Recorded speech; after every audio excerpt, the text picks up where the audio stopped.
Hello పిచ్చి people, welcome back to my channel. ఈరోజైతే నేను రాగులతో ఒక మంచి రెసిపీ చూపిస్తాను, వచ్చేయండి. ఇదైతే కాల్షియం రిచ్ రెసిపీ అండి. ఇక్కడ నేను రాగులు ఒక గ్లాస్ తీసుకున్న, మంచిగా క్లీన్ చేసుకొని మార్నింగ్ టు ఈవినింగ్ నానబెట్టుకున్న. ఒక 8 to 10 అవర్స్ నానబెట్టుకోవాలండి. ఇప్పుడు ఈ రాగులు ఉన్నాయి కదా, వీటిని మిక్సీలోకి వేసేసుకున్న. ఇలా అయితే మిక్సీ వేసుకున్న అంతటిని ఒక పాత్రలో తీసుకొని, ఇప్పుడైతే మనకు వచ్చిన మిక్సీలో మిశ్రమం ఏదైతే వచ్చిందో దాన్ని ఇలాగా ఒక పాత్ర పైన క్లాత్ పెట్టి ఇలా ఓన్లీ రాగుల్లో వచ్చే పాలను మాత్రం ఫిల్టర్ చేసుకుంటాము. రాగులు వేరైన రాగులు అయితే ఆ పొట్టు అయితే ఇంకా బయట పడేస్తామండి. దీన్ని బయట పడేయకుండా మొక్కలకి వేసామంటే మంచి శక్తి మొక్కలకి.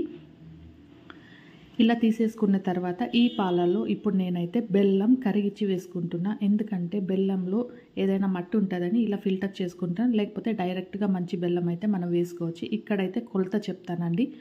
1 గ్లాస్ ఆఫ్ రాగులకి 1/2 గ్లాసు లేదంటే కొద్దిగా ఎక్కువ బెల్లం వేసుకోండి, సరిపోతుంది. దీన్ని ఇంకా ఇలా స్టవ్ పైన పెట్టి తిప్పుతూనే ఉండాలి, లేకపోతే అడుగంటిపోతుంది. కొంచెం అడుగంటకుండా ఉండాలి అంటే మనం గీ వేసుకున్నామంటే అడుగంటకుండా ఉంటుంది. అండ్ ఈ అమృత ఫలం కూడా చాలా టేస్టీగా వస్తుంది. అమ్మ డ్రై నట్స్ కూడా వేసి మంచిగా ఇలా ఉడకబెట్టేసింది. దీన్ని హై ఫ్లేమ్ పెట్టకూడదండి, మీడియం టు లో అడ్జస్ట్ చేసుకోవాలి. ఇది మనకు అయ్యిందా లేదా అని తెలియడానికి టచ్ చేస్తే మన హ్యాండ్కి ముట్టుకోకుండా, అంటే స్టిక్ అవ్వకుండా మన హ్యాండ్ మన మామూలుగా ఎలా ఉంటుందో అలా ఉందంటే అయిపోయినట్టు. ఆ టైంలో ఇలాగ తీసేసుకొని ఒక ప్లేట్లో గీ రాసుకొని దానిపైన ఇలా పల్చగా అప్లై చేసుకొని కొద్ది టైం ఒక 1/2 అవర్ to 1 అవర్ చల్లారనిచ్చాలి.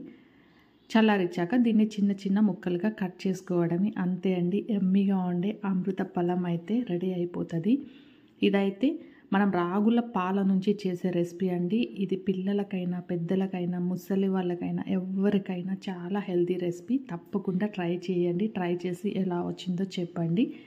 అండ్ మీకు కూడా రెసిపీ నచ్చింది అనుకుంటున్నాను. నచ్చితే please subscribe to my channel. And thank you so much. ఇలాంటి మంచి మంచి రెసిపీస్ మళ్ళీ ముందు ఎన్నో రాబోతున్నాయి. Stay tune. Thank you.